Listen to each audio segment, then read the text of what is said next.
vocês a trupe da Ioiô.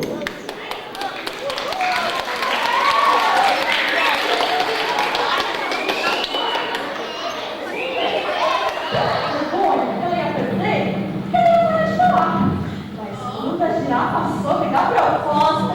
O que ele ia falar? Porque a girafa ia ficar com tanta vergonha que ela ia perder que ela ia parar de falar. Mas quando a girafa soube da proposta, que eu parto ousado. Como assim? Ele acha que vai vencer de mim? Eu sou a girafa mais rápida dessa floresta. Eu tenho um tênis de corrida. Eu tenho girafa, para de falar.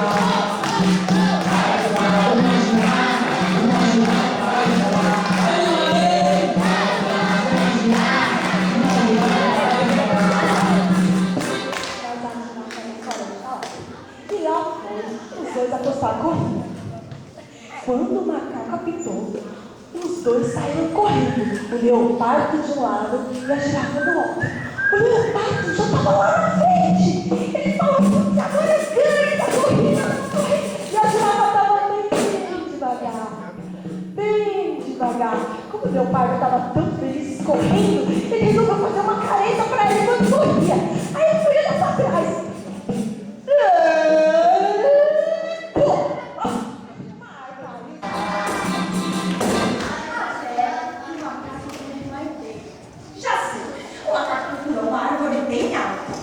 Tirou um pouco de resina da árvore. Alguém sabe o que é resina? Sei!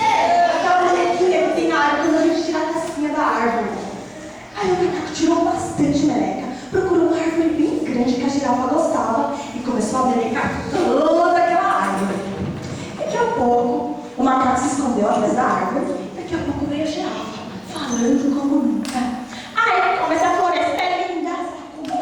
Mas a voz dela ia subindo, porque aquela resina foi grudando na garganta da girafa. Nossa, mas tá muito gostoso, meu Deus do céu!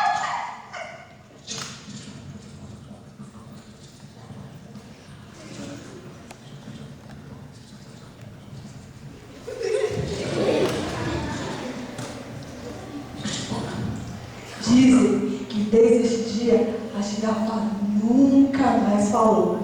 E até hoje o macaco vive e todas as girafas que nasceram depois dela também nasceram sem voz nenhuma. E o macaco continua cantando aquela música. Para de falar, dona girafa, para de falar. Para de falar, dona girafa, para de falar. Vamos cantando. Para de falar, dona girafa, para de falar. Mais uma vez. Para de falar, dona girafa, para de falar. Entrou por uma porta. Saiu por outra. E quem souber